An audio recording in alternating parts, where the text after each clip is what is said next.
How's everyone doing? Hope everyone's having a great day. For this event, I'll be giving you my opinions on the co-main event and the main event for the upcoming card taking place on February 16th, UFC Vegas 19. A lot of fights on this card.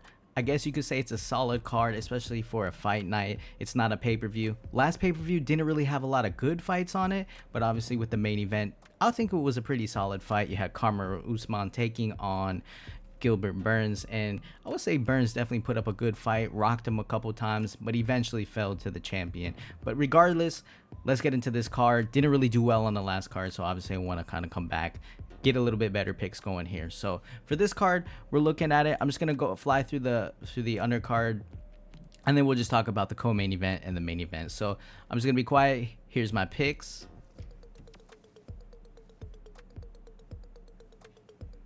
And I would say too, you have a lot of heavyweight fights on this card. Not a lot of fights that stand out, but definitely, I don't know if they're just putting a lot of fights on this card too, just in case something happens with COVID. We'll see. A lot of these fights too probably are gonna fall out. Someone's gonna get sick or something like that, and then you have you have back down to 10 fights or something like that. You see there Eddie Wineland. He fights like once a year, so we'll see how he performs.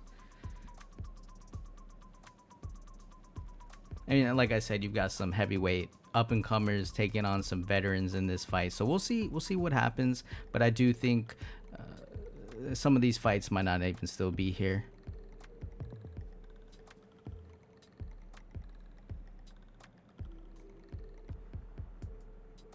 So yeah, in the co-main event of the evening, we have Ketlen Vieira taking on Yana Kunitskaya. And for this fight, I really think Vieira, she pretty much has to impose aggression, get the takedown, and use her grappling skills with her BJJ black belt and just try to do a lot of damage to Kunitskaya and not turn it into a fight where maybe she gets stuck up on the cage, which I really don't see happening. Vieira getting stuck up on the cage. I think maybe if she gets stuck up on the cage, maybe she can get her own takedowns. I think Kunitskaya is going to try to obviously close that distance, hold her up against the fence, really get into the clinch, land some strikes, try to pull off a decision. I don't think with Vieira's takedown defense, Kunitskaya is going to be like taking her down every fight. And if Vieira is able to hurt her on the feet, I definitely think Vieira will be able to get it done on the feet, possibly. And I think she can handle her own on the ground. So I'm not really worried about Vieira losing in this fight. I obviously, anything can happen. But I think if Kunitskaya wants to win, she's really going to have to suppress Vieira in all aspects. On the ground, on the feet, against the cage, in all the moments, and I just don't see that happening. So either Vieira wins a decision here, or maybe she gets a finish, but I could see a decision. So then in the main event of the evening, we have Curtis Blaydes taking on Derek Lewis.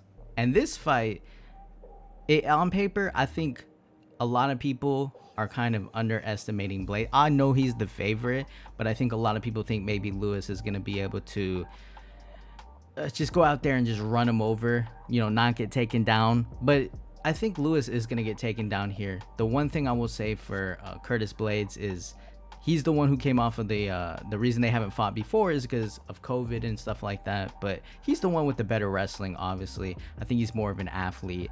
I'm assuming he's probably going to work on his cardio, so hopefully that's going to be fixed for this fight.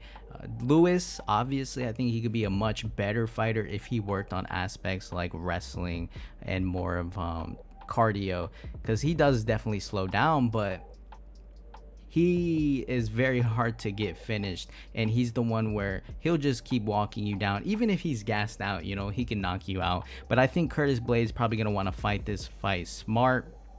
I could see him winning a decision.